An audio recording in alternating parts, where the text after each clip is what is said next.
Shalom, shalom. Today I want to talk about marriage. I hear a lot of people talking about multiple wives and just marriage, period. And they just have the wrong ideal of marriage. And I don't understand why they have the wrong ideal of marriage. I was watching this man on YouTube, and he's supposed to be a pastor. He knows he's an Israelite, but he speaks of having multiple wives. I think he has like 3 or 4 wives. And I don't understand why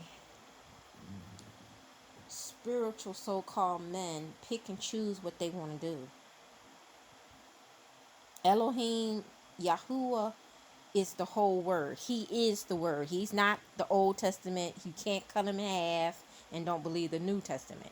He's not the New Testament, cut him in half and don't believe the Old Testament. He is the whole word. You cannot cut him in half and believe what you want to believe pieces of him. He said what he said, and he mean what he mean. So I'm addressing this to people who are thinking that they can have multiple wives, and I am addressing this to these women who believe that Elohim wants them to be one of some of these wives, okay? So let's turn to Deuteronomy 17:17.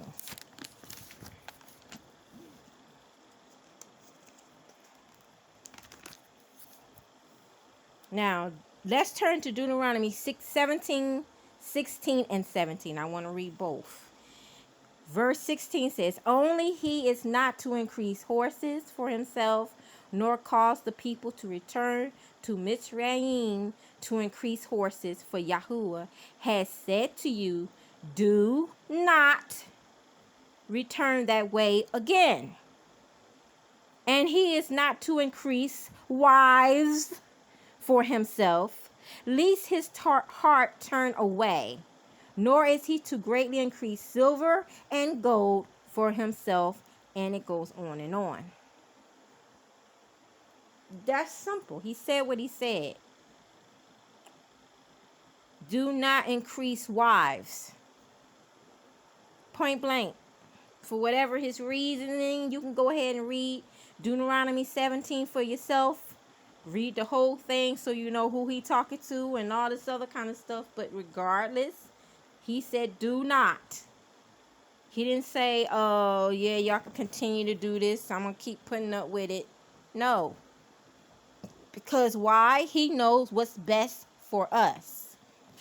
All of us. Kings, not kings, whatever. And plus, none of y'all are no kings, okay? You're not King Solomon and King David. And he told them not to increase wives, all right? So, Genesis. Let's turn to Genesis 2. I want to say 24. Let's start at 23. "And the man said, this is now bone of my bones and flesh of my flesh. This one is called woman, because she was taken out of a man. For this cause a man shall leave his father and mother and join into his wife," not wives, but wife, "and they shall become one flesh." So even from the beginning, one woman, one man, one flesh, bones of his bones, they become one. Don't say man get with another man, woman get with another woman, or man, woman, and another woman. It don't say that. This is from the beginning. And he didn't need a pastor to marry them, because he is Abba. He is the creator. He is the best pastor to have to marry you. Okay? He made people later on priests to marry people. Okay, let's turn. Well, that's basically what I wanted to say. But let's also turn to 1 Corinthians 7. And I want y'all to read 1 Corinthians chapter 1 through 40. I'm not going to read all that, but I'm going to read some of it. Chapter 7 says, "And concerning that which you wrote to me, it is good for a man not to touch a woman. But because of whoring, let each one have his own wife," not wives, "and let each woman have her own husband," not husbands. "Let the husband render to his wife what is her due, and likewise also the wife to her husband. The wife does not have authority over her own body, but the husband does. And likewise, the husband does not have authority over his own body, but the wife does." It doesn't say, but the wives does.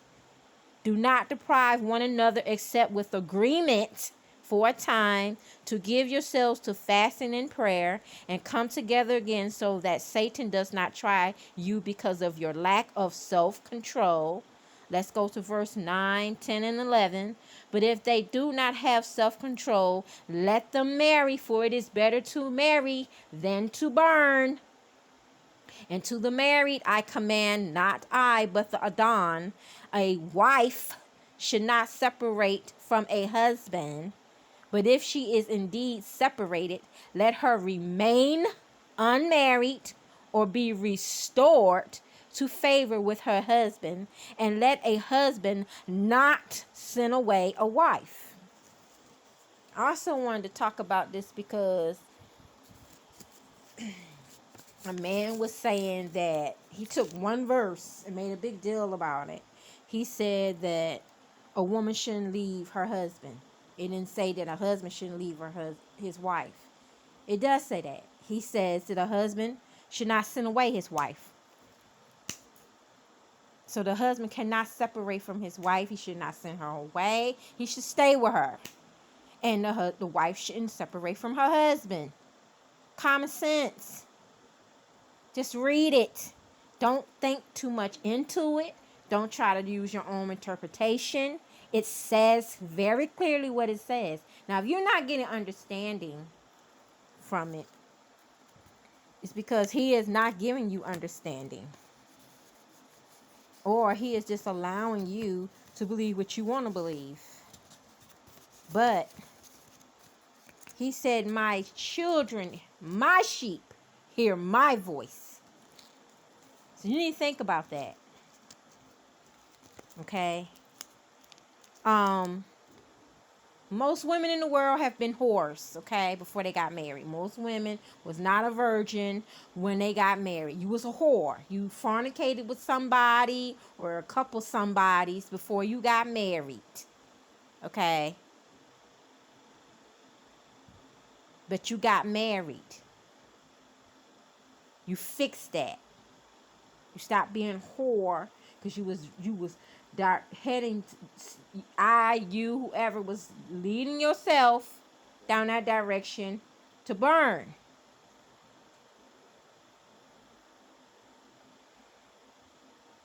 Now, me personally, I thought I was married twice, but I've never been married because both of the men that I have married in the past were already married to women. So Elohim gave me revelation and showed me that I was being an adulterer. I was in the way. And I have never been married then and before his eyes. So I can get married to a man who's never been married or a man who is widowed. You got to do things aligned with him. His way, his order, his will. You got to surrender to that. You can't surrender to one foot what he say and the other foot what you think and feel. It's not about what you feel. And stop telling people they too young to get married. Genesis made it very clear that when a man leaves his father and mother, he should be getting married. He shouldn't be out there being a whore, because that's what he's going to lead up doing. Sleeping with this girl, sleeping with that one. You can't condone what you think and feel. It has to be his way. You have to train up a child the way they should go. Now, if they listen to you or not, I have 2 sons. I want them to get married. This is what I tell them. I tell them that Elohim wants them to be married. I don't have no problem telling them that, and I'm not going to stop telling them that. You're not going to get married, then keep your thing in your pants. If females not going to get married, keep your pocketbook closed. It's simple as that.